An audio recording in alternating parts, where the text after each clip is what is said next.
누가복음 16장 16절부터 31절까지입니다.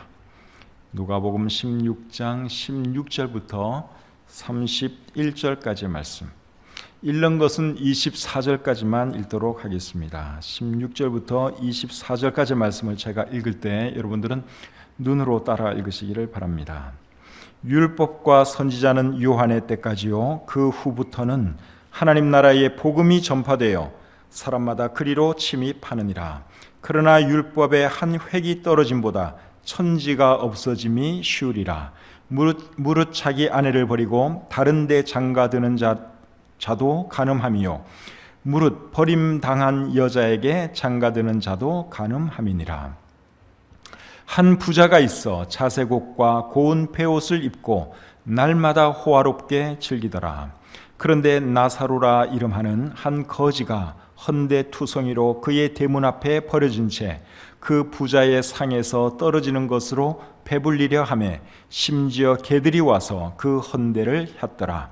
이에 그 거지가 죽어 천사들에게 받들려 아브라함의 품에 들어가고 부자도 죽어 장사되매 그가 음부에서 고통 중에 눈을 들어 멀리 아브라함과 그의 품에 있는 나사로를 보고 불러 이르되 아버지 아브라함이여, 나를 긍휼히 여기사 나사로를 보내어 그 손가락 끝에 물을 찍어 내 혀를 서늘하게 하소서. 내가 이 불꽃 가운데서 괴로워하나이다. 아멘. 잠시 기도하겠습니다. 하나님, 오늘도 저희들에게 복된 주일을 허락해 주시고 이곳에 모여서 우리 하나님을 예배하게 해주시니 참 감사합니다. 긴 장마도 끝이 나고 오늘 맑고 또 상쾌한 날 주신 것 참 감사합니다. 또 오늘 이 자리에 모인 우리 성도님들로 인하여도 참 감사합니다. 하나님, 우리가 드리는 예배를 기쁘게 받아주시고 오늘 이 예배가 하나님께도 영광이 되며 우리에게도 큰 기쁨과 또 도전과 격려의 시간이 될 수 있도록 은혜 내려 주시옵소서. 집에서 예배 드리는 분들 위에도 함께 해주시고 또 다음 시간에는 함께 할 수 있는 그런 모든 여건을 하나님 허락해 주시옵소서. 모든 것 감사드리며 예수님의 이름으로 기도드립니다. 아멘. 자리에 앉겠습니다. 오늘은 누가복음 16장 16절부터 31절까지의 말씀을 본문으로 해서 율법과 복음 그리고 죽음 이후, 이런 제목으로 말씀드리기를 원합니다. 인류의 역사는 예수님의 탄생을 중심으로 기원 전과 기원 후로 나누어지지요. 기원 전을 영어로는 BC라고 하는데 BC는 Before Christ라고 하는 말의 앞 글자를 딴 것입니다. 의미는 그리스도 이전, 그러한 뜻이죠. 기원 후는 AD라고 하는데 AD라는 말은 아노 도미니라고 하는 라틴 말에서 그 앞자를 따온 것입니다. 의미는 주님의 해에 또는 주후, 그러한 뜻입니다. 요즘은 코로나 때문에 BC와 AD가 또 다르게 해석되기도 합니다. BC는 before 코로나, 코로나 이전, AD는 after disease, 질병 이후. 코로나가 사람들의 삶을 완전히 바꿔놓았기 때문에 또 이런 웃지 못할 그러한 이야기도 있습니다. 그런데 여러분, 인류의 역사뿐 아니라 성경도 예수님의 탄생을 중심으로 해서 두 권으로 나누어지는 것 여러분 알고 계시죠? 예수님 탄생 이전에 기록된 책을 구약 성경이라 그러고 예수님 탄생 이후에 기록된 성경을 신약 성경이라고 합니다. 구약 성경을 대표하는 단어는 율법이고 신약 성경을 대표하는 단어는 복음입니다. 구약 성경 시대, 즉 구약 시대에는 모세와 선지자들이 활동을 했고 신약 성경 시대, 즉 신약 시대에는 예수님과 사도들이 활동을 했습니다. 그런데 여러분, 구약 시대와 신약 시대 그 중간에 사역을 한 분이 계시는데 그분이 누군가 하면 침례 요한입니다. 오늘 본문 16절을 한번 보겠습니다. 율법과 선지자는 요한의 때까지요, 그 후로는 하나님 나라의 복음이 전파되어 사람마다 그리로 침입하느니라. 여기 보면 율법과 선지자라고 하는 표현이 나오고 그리고 하나님 나라의 복음이라는 표현이 나옵니다. 율법과 선지자는 구약 시대를 의미하고 하나님 나라의 복음이 전파되는 시대는 신약 시대를 말합니다. 근데 구약 시대는 누구의 때까지라 그랬습니까? 율법과 선지자는 요한의 때까지다 그렇게 말씀하고 있죠. 여기 나오는 이 요한이 침례 요한입니다. 그래서 침례 요한은 구약 시대의 마지막 선지자이면서 예수님을 소개하면서 새로운 시대의 도래를 알린 분이라고 할 수 있습니다. 구약과 신약 사이에 그 사이에 사역하셨던 분이 침례 요한입니다. 하나님 나라의 복음이 전파되면서 사람들은 하나님 나라의 복음, 즉 예수 그리스도의 복음을 통해서 하나님 나라의 일원이 되기 시작했습니다. 그리고 그 후부터는 하나님 나라의 복음이 전파되어 사람마다 그리로, 즉 그곳으로 침입한다 그렇게 말씀하고 있습니다. 여기서 말하는 그곳은 어디일까요? 하나님 나라를 말하는 것이죠. 그리고 침입이라고 하는 말을 썼어요. 16절 끝에 보시면 복음이 전파되어 사람마다 그리로 침입하느니라. 침입이라는 말은 침략, 아주 강하게 쳐들어가는 그것이 침입인데 왜 이런 단어를 썼는가 하면 많은 사람들이 앞다투어 하나님 나라의 일원이 될 것이기 때문에 우리 예수님께서는 그것을 바라보고 하나님 나라로 사람들이 침입한다. 때로 몰려오게 될 것이다. 그렇게 말씀하신 것입니다. 그래서 여러분들이 사도행전을 읽어보시면 예수 그리스도의 복음이 전파되면서 수많은 사람들이 회개하고 돌아와 또 교회에 더해지고 하나님 나라의 일원이 되는 것을 우리가 볼 수 있습니다. 그러면 여러분, 이제 신약 시대는 율법은 필요가 없어진 걸까요? 그렇지는 않습니다. 17절 말씀을 보겠습니다. 그러나 율법의 한 획이 떨어짐보다 천지가 없어짐이 쉬우리라. 이 말씀에 의하면 율법이 없어진다는 말입니까? 없어지지 않는다는 말입니까? 없어지지 않는다는 말이죠. 복음이 전파되어도 율법은 없어지지 않습니다. 마태복음 5장 18절에서 예수님이 이렇게 말씀을 하세요. 진실로 너희에게 이르노니 천지가 없어지기 전에는 율법의 1.1획도 결코 없어지지 아니하고 다 이루리라. 그러니까 예수님은 율법을 폐하기 위해서 오신 분이 아니라 율법을 이루기 위해서 오신 분이다 하는 것을 우리가 알 수 있습니다. 율법과 예수님의 관계에 대해서는 마태복음 5장 17절부터 20절에 자세히 기록이 되어 있습니다. 제가 한번 읽어드리겠습니다. 내가 율법이나 선지자를 폐하러 온 줄로 생각하지 말라. 폐하러 온 것이 아니요 온전하게 완전하게 하려 함이라. 진실로 너희에게 이르노니 천지가 없어지기 전에는 율법의 1.1획도 결코 없어지지 아니하고 다 이루리라.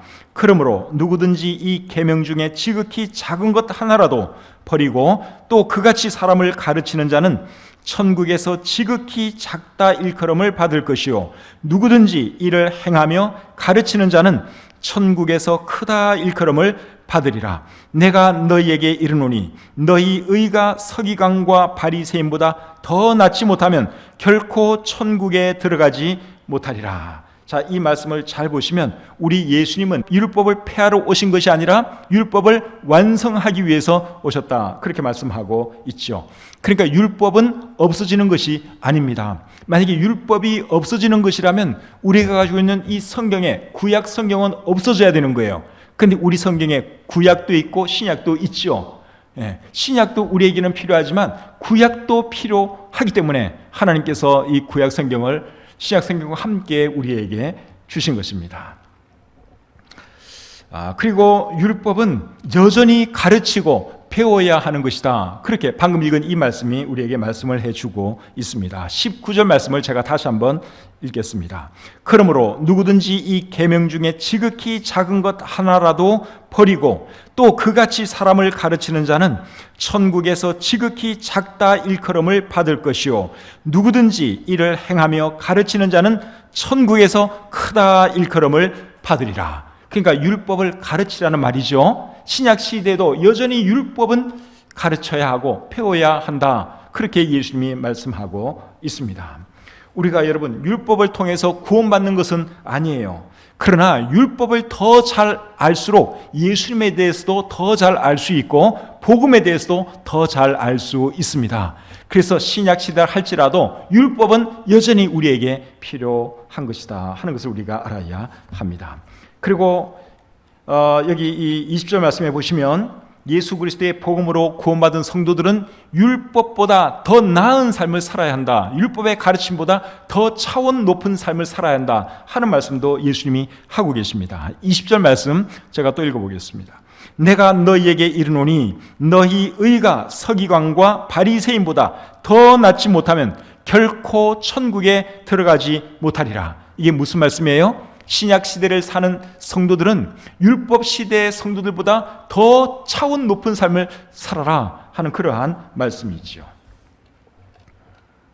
그렇다면 율법의 가르침보다 더 차원 높은 삶, 더 나은 삶은 어떤 삶을 말하는 걸까요? 이제 거기에 대한 예가 오늘 본문에 나오는 18절 말씀입니다. 자, 18절 말씀을 보겠습니다. 무릇 자기 아내를 버리고 다른 데 장가드는 자도 간음함이요 무릇 버림당한 여자에게 장가드는 자도 간음함이니라. 저는 오늘 이 본문 말씀을 읽으면서 묵상하면서 왜 예수님이 갑자기 율법과 은혜에 대한 말씀을 하다가 왜 갑자기 간음 얘기를 하고 왜 이혼 얘기를 하시나, 그러다 또 갑자기 부자와 거지 나사로 이야기를 예수님이 들려주세요. 그래서 언뜻 읽으면은 18절 말씀은 오늘 이 본문에 여기 끼어 들어가면 안 되는 말씀처럼 느껴집니다. 그런데 제가 이 말씀을 묵상하면서 왜 예수님이 이 말씀을 하셨는지 제가 그 이유를 알게 되었습니다. 왜 이 말씀을 하셨는가 하면 그 당시 유대인들, 바리새인들은 율법을 아주 우습게 생각을 했습니다. 율법을 잘 지키는 것처럼 하면서도 실제로는 율법 제대로 안 지키는 그러한 삶을 살았습니다. 그래서 예수님께서 이제 이 18절 말씀을 들려주신 거예요. 여러분, 구약 성경에는 율법에는 간음하지 말라는 말씀이 있습니까? 없습니까? 구약 성경에는 간음하지 말라 하는 말씀이 있습니까? 없습니까? 모르셔요? 있잖아요. 10계명의 제7계명이 간음하지 말라 하는 말씀이에요. 그러면 이혼하지 말라는 말씀은 구약 성경에 있을까요? 없을까요? 없을 것 같죠? 네, 없습니다. 없어요. 이혼하지 말라는 말씀 구약 성경에 없습니다. 신명기 24장 1절부터 4절에 보시면 결혼한 후에 아내에게서 수치가 발견되면 이혼 증서를 써주어서 가게 하라, 이혼하라 하는 말씀이 있습니다. 그러니까 율법에는 사실 이혼하지 말라는 말씀은 없습니다. 그런데 유대인들은 이제 이런 말씀을 악용하기 시작했어요. 살다가 지루하게 느껴지고 또 다른 여자가 좀 생각나면 이혼할 만한 그런 사유도 아닌데 그냥 트집 잡아가지고 이혼 증서를 써주고 이혼하는 거예요. 그리고 자기는 또 어떻게 합니까? 다른 여자 만나서 사는 거예요. 그리고 또 한참 살다가 또 지루해지면 또 이혼하고 또 새 장가 가고, 그렇게 유대인들이 악용을 했습니다. 그래서 예수님이 그 사람들이 얼마나 율법을 가볍게 생각하고 있는가, 그것을 지적하시기 위해서 여기 간음 이야기, 이혼 이야기 이 말씀을 해 주신 것입니다. 그래서 우리 그리스도인들은 어떤 삶을 살아야 되느냐? 율법보다 더 차원 높은 삶을 살아야 하는 것이죠. 율법을 지키기 위해서 구원받는 것은 아니라고 제가 이미 말씀을 드렸어요. 그렇다고 해서 이 율법을 여러분 우리가 무시하면 되느냐? 가볍게 생각하면 되느냐? 그게 아니에요. 여러분 십계명 그런 말씀들 우리가 무시할 수 있습니까? 살인하지 말라, 간음하지 말라, 도둑질하지 말라, 이런 말씀들 우리가 무시할 수 없죠.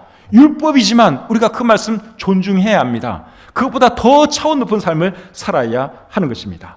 이제 예수님께서 이런 말씀을 하시고 나서 들려주신 이야기가 뭔가 하면 부자와 거지 나사로 이야기입니다. 이 이야기는 여러분들이 너무너무 잘 알고 있어요. 그런데 이 이야기를 예수님께서 누구에게 해주신 줄 아십니까? 제자들에게 해주셨을까요? 바리새인들에게 해주셨을까요? 바리새인들에게 해주신 이야기입니다. 누가복음 16장 14절을 보겠습니다. 바리새인들은 돈을 좋아하는 자들이라 이 모든 것을 듣고 비웃거늘. 예수님께서 돈에 대해서, 재물에 대해서 말씀을 하셨을 때 바리새인들이 그 이야기를 듣고 비웃었어요. 왜냐하면 자기들은 돈을 좋아하는 사람들이거든요. 비웃었어요.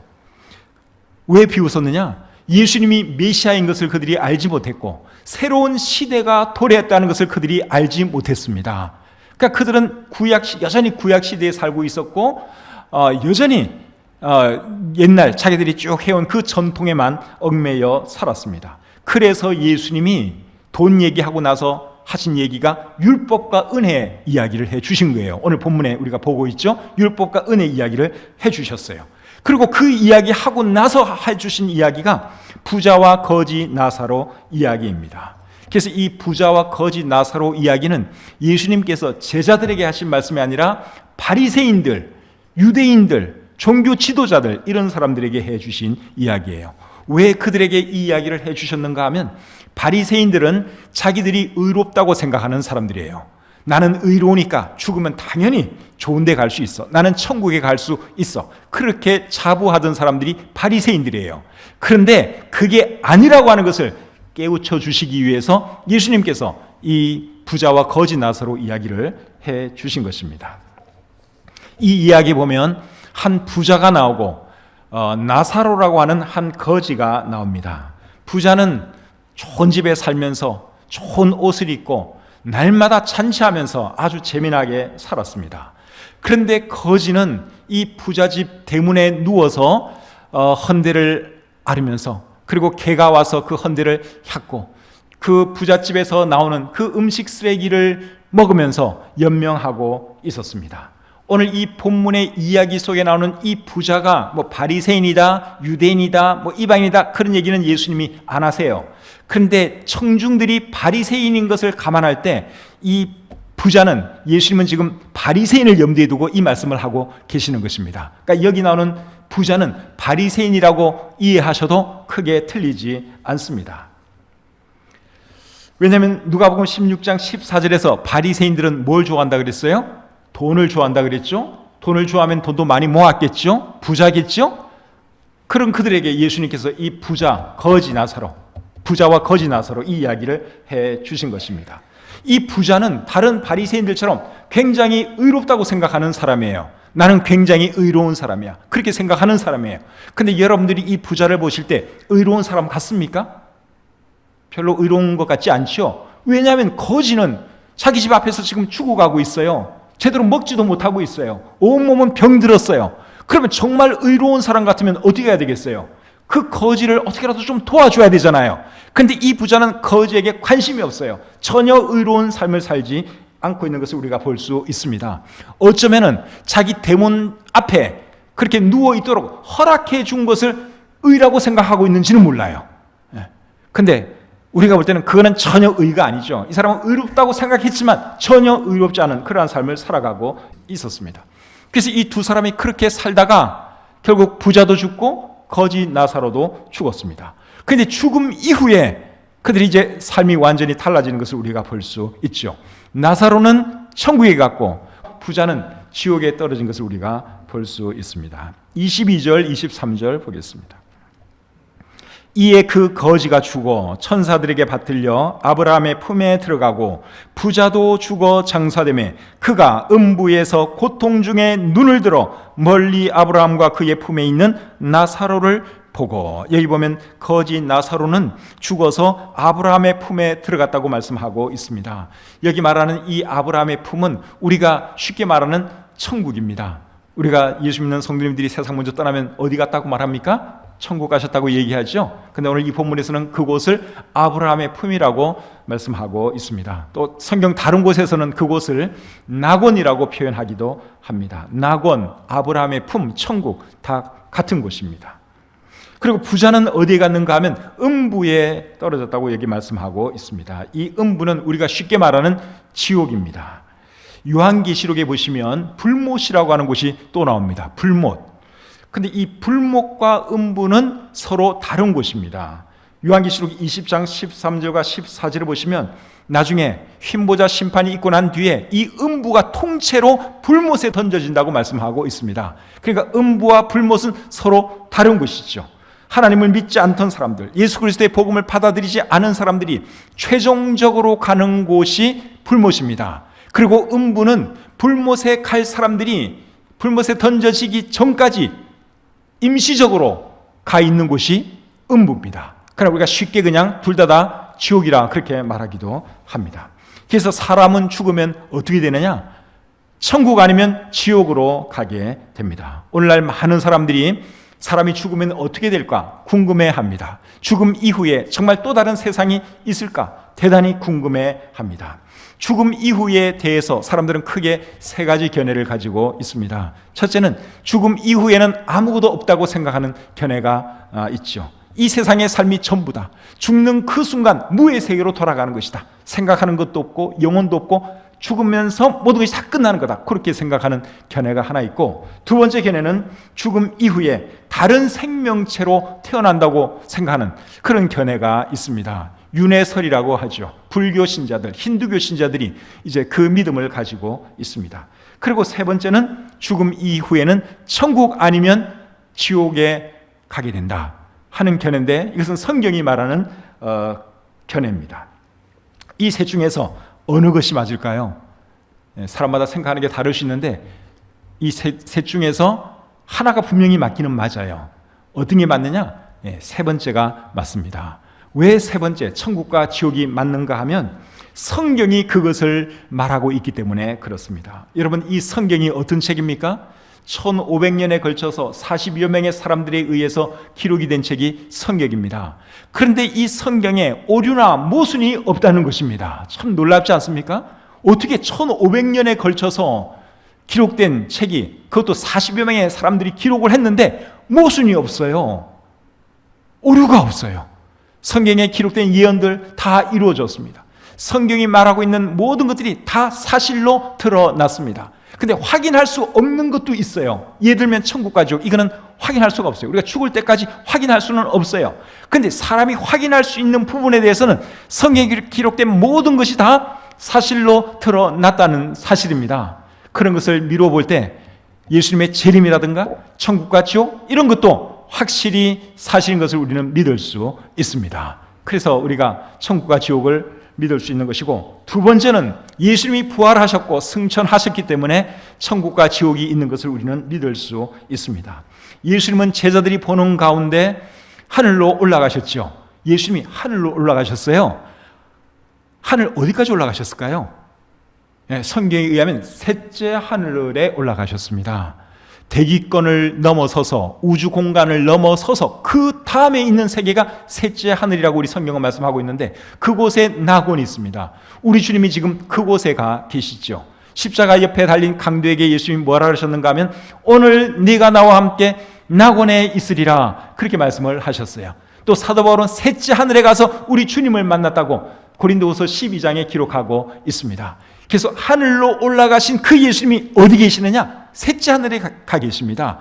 그곳을 우리는 천국이라고 하기도 하고 낙원이라고 하기도 합니다. 천국이 있으면 반대로 지옥도 있을까요? 없을까요? 있겠죠. 그래서 예수님이 부활하시고 승천하신 것을 보면 천국과 지옥은 분명히 있다 하는 것을 알 수 있습니다. 세 번째로 천국과 지옥이 있는 것을 어떻게 알 수 있느냐? 사람들이 죽음을 두려워하는 것을 보면 천국과 지옥이 있는 것을 알 수 있습니다. 천국과 지옥이 없다면, 특별히 지옥이 없다면 사람들이 죽음을 두려워할 필요가 없어요. 그런데 사람들이, 예수 안 믿는 사람들은 굉장히 죽음을 두려워합니다. 왜 두려워하는 줄 아십니까? 죽음 이후에 하나님의 심판이 있고 지옥의 형벌이 있는 것을 그들이 본능적으로 알기 때문에 두려운 거예요. 그냥 무의 세계로 돌아간다 그러면 두려울 것까지는 없어요. 그냥 참 인생 허무하네, 이렇게 살다가 그냥 가는 것이로구나, 그렇게 생각하면 돼요. 근데 많은 사람들이 죽음을 두려워해요. 벌벌 떨어요. 실제로 숨 넘어가면서 막 두려움에 떨면서 죽어가는 그런 사람들 이야기 우리가 많이 듣잖아요. 왜 그래요? 지옥이 있기 때문에 그런 거예요. 본능이 가르쳐 주는 거예요. 본능이. 사랑하는 여러분, 여러분들은 죽으면 어디에 갈 것 같습니까? 천국입니까? 지옥입니까? 이 둘 중에 여러분들이 가게 될 거예요. 어떤 사람들이 천국 가느냐?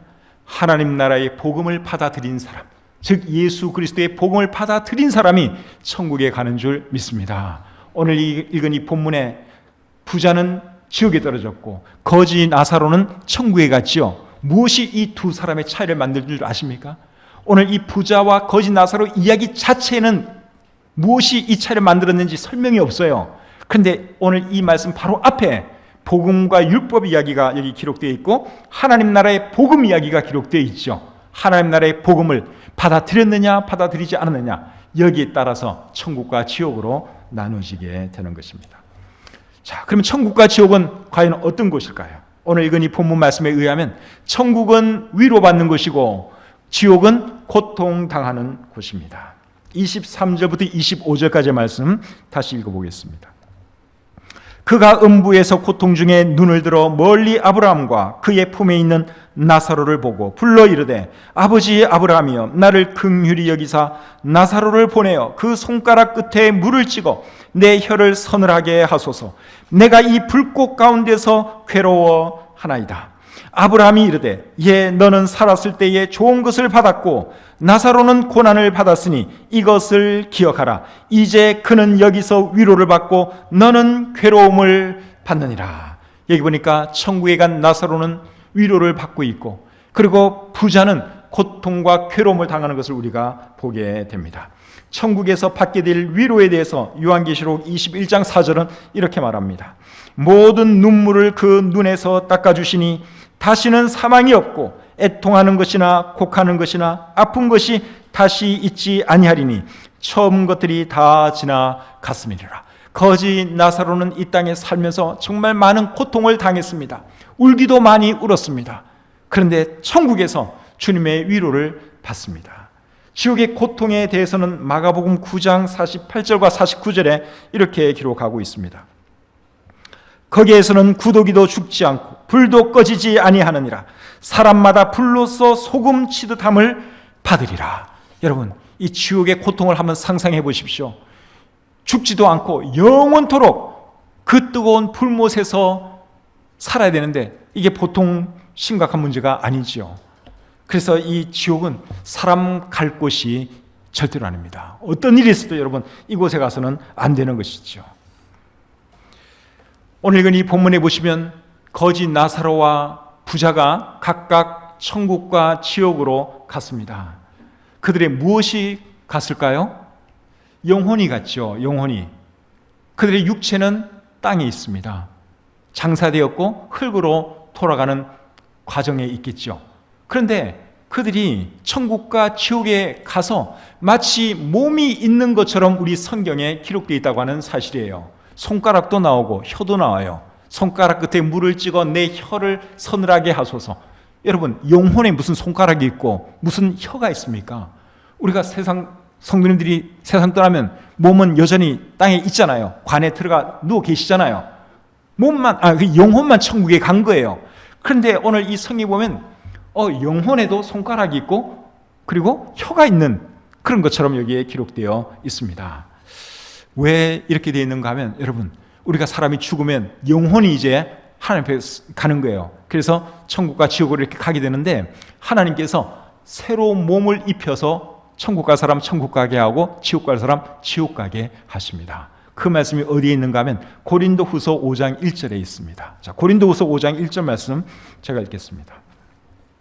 만일 땅에 있는 우리의 장막집이 무너지면 하나님께서 지으신 집 곧 손으로 지은 것이 아니요 하늘에 있는 영원한 집이 우리에게 있는 줄 아느니라. 여기 보면 장막집이라고 하는 표현이 나오죠. 이 장막집이 우리의 육체를 말하는 거예요. 육체는 우리 영혼이 떠나가면 이 육체는 그냥 이제 무너집니다. 그냥 흙으로 돌아갑니다. 장막집이라고 표현하고 있습니다.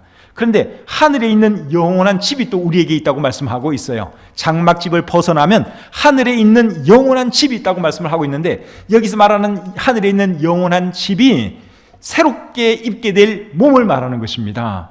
그 몸을 가지고 우리가 천국에서 살고 어떤 사람은 지옥에서 영원토록 살게 되는 것이죠.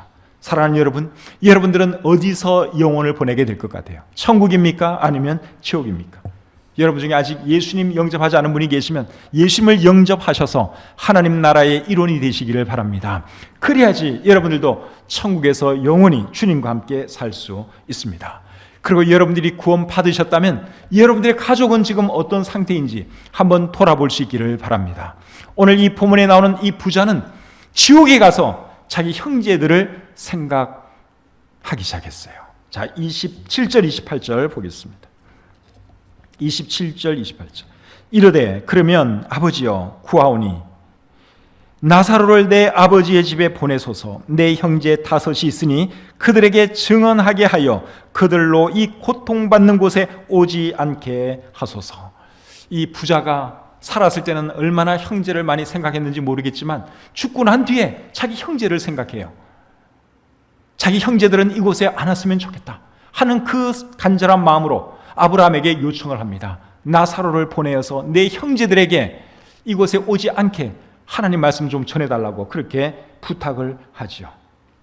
어떤 분들은 지옥에 가면 친구들이 거기에 많이 있으니까 지옥에 가도 괜찮다고 말하는 분들이 계세요.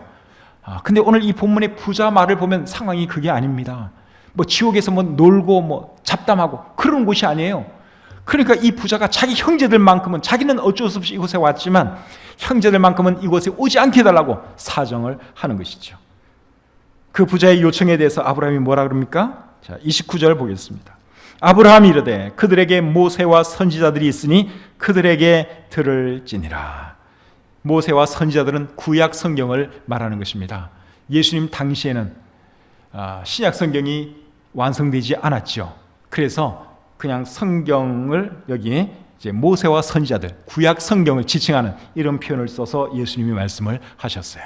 그러니까 성경이 있으니까 그 성경을 보면 그들도 천국 갈 수 있을 것이다. 성경을 전하는 사람들의 말에 귀를 기울이면 그들이 이곳에 오지 않게 될 것이다. 그렇게 아브라함이 말을 했습니다. 그러니까 이 부자가 뭐라 그럽니까? 30절.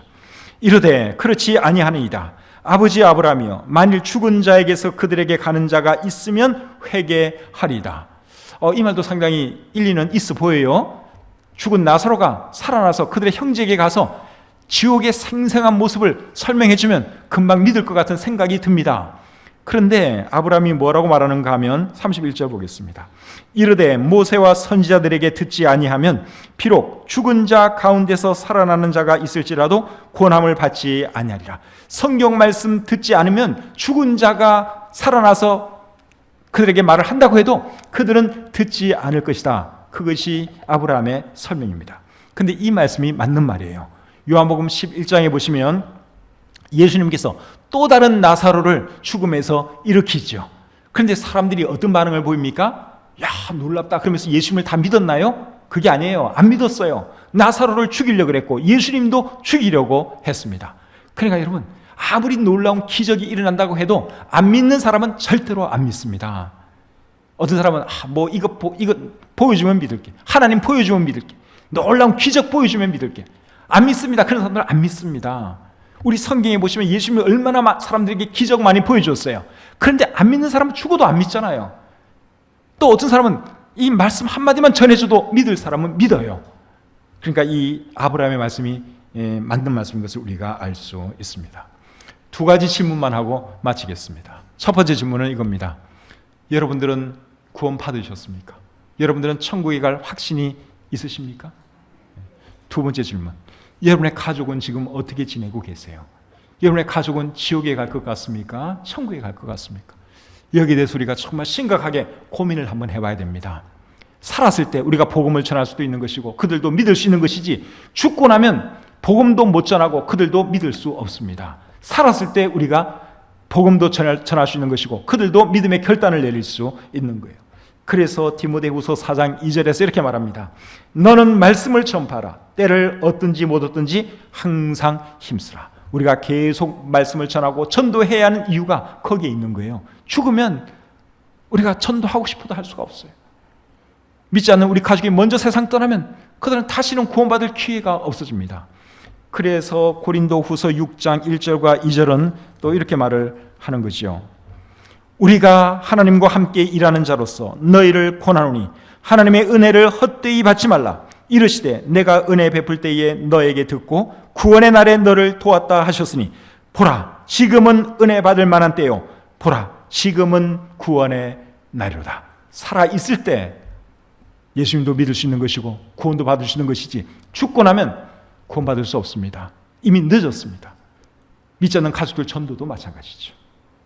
나는 과연 죽으면 어디 갈 사람인가 한번 생각해 보시고, 그리고 우리 가족들에 대해서도 다시 한번 생각하면서 꼭 주님께로 인도하는 저와 여러분들이 되었으면 좋겠습니다. 기도하겠습니다. 하나님 감사합니다. 천국과 지옥의 실제를 믿을진데 저희가 전도하지 아니할 수 없고 복음 전하지 아니할 수 없습니다.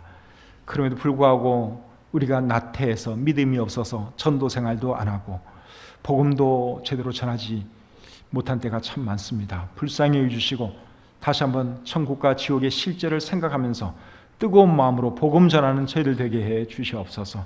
우리 가족들 중에 구원받아야 할 사람들이 있습니다. 하나님 불쌍히 여겨주시고 그들의 마음을 부드럽게 하셔서 우리 성도님들이 전하는 복음에 귀를 기울이게 하시고 그들도 꼭 구원받고 우리와 한 가지로 천국에서 다 만나게 해 주시옵소서. 주신 말씀을 감사드리며 예수님의 이름으로 기도합니다. 아멘.